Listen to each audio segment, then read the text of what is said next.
Hey everyone, it's Finn here, live at PAX East, here with Hannah, or as she prefers to be called, Strawberry Short Skate, because I love a good pun. Yeah, we do here too. With Canvas City. And so what is it, A, that you do for the team, and B, what is Canvas City? Yep, so I'm the brand manager for the team, which is This 2 Games. And Canvas City is, in the shortest story I can possibly have, is a turn-based tactics on roller skates, or XCOM meets Jet Set Radio.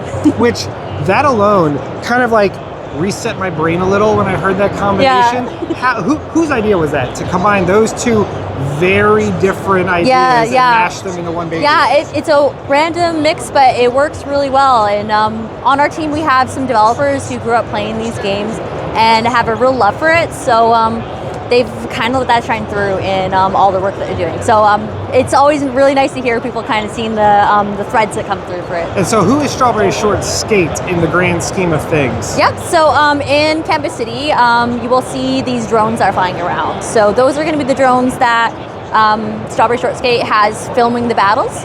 So in Canvas City, there is kind of just a little bit of a culture war going on. So we have the ACU, which stands for the Artistic Control Unit. They're kind of this police force that is trying to control who can do art and where they can do it.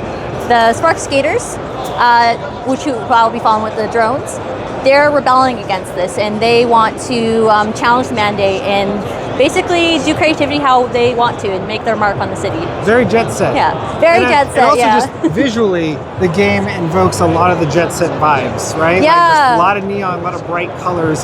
The spray paint mechanic also obviously makes you think that. So, what? But merging that with XCOM and turning it into a skate-based tactical game where you have to like expend ability points or action points to even like you get to like go off ramps, tag walls, like it shouldn't work, but somehow it does. It does. So how long has this game been in development? Yeah, so the team, they started working about mid 2023.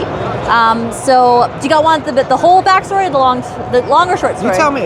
Yeah, so we're in a really unique position where this is actually our second studio. So the This 2 team, they're funded and kind of off the back of the success of our first studio, which is Black Salt Games. So they're the creators of a game that came out in 2023 called Dredge. Really? Yes. What? You would never guess that based on the aesthetics. No, that's part of the reason why we have two studios, because we did think, oh, well, we already had this fan base with the Black Salt crew. But Dredge is if you haven't played it, a very moody and atmospheric kind of game. Whereas Canvas City, bright, poppy, very big energy. You know, it reminds me just vibe-wise of a recent game, Hi-Fi Rush. Yes, no, Hi-Fi Rush is a game I love and I reference a lot for when I'm doing marketing and stuff. I love to see how they've done like the trailers and their characters and stuff. They've done a brilliant job. Well, I mean, so if you had to pitch it to somebody, like why they should give this a shot, outside of the fact that it's Jet Set meets XCOM, how would you shoot it? Yeah, so I think tactics games, we're kind of just putting a paint on it. Yeah. So in a lot of tactics games, you'll have your movement phase and your action phase. One thing that we do is we combine those together. So it's really important how you move through the level. It's going to give you a better time the better you do at it. So there's some rails throughout the level. Depending on how you use it, it's going to give you bonuses. So going up a ramp is going to cost you movement, but going down, you're going to gain movement. Yeah. And then we also want you to be doing tricks. One, we want you to look cool doing it, and two, it's going to give you bonuses like more movement or style points, because it's kind of also another differentiation for us. Our unique selling point is we're not a super violent game. No. The most violent thing you're going to do is take a spray can out and spray someone. Yeah, exactly. You're going to tag them in the face. Yeah, which to be fair, I probably wouldn't enjoy, but it won't kill me. Right. So, like, I don't want to take up too much of your time because you have one of the busier booths here. Yeah, no, PAX we're Rising. very, very lucky. It's a good problem to have. So where can people follow the progress of the game and the studio and all that? Yeah, so studio is called This 2 Games, so you'll find us on most of the socials. So most kind of present one is Instagram. We also have TikTok. We got Blue Sky. YouTube we have a little bit of.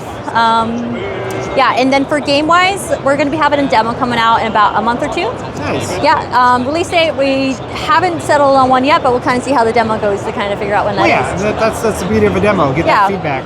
see where you're Yeah. at. So I like to end on a very important question. Some might say the most important. Oh, yep.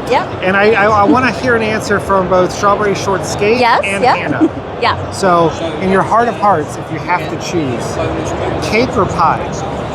Oh, it depends because our team's from New Zealand, so pie is very different to us than an American audience. So It's your answer. You don't have to. I'd say pie if it's sweet pie for myself, and then strawberry would definitely be a good strawberry shortcake. I was going to say, like, her answer seems kind of biased. Yeah. But that's why I needed both answers. But yeah, no, if it's a meat pie, then it's cake for me Fair. too. Thank you so much for your time. Yeah, thank I you so appreciate much. it. Yeah. Canvas City, y'all. It's the demo was fun as hell. So Yeah, please thank check it you. out.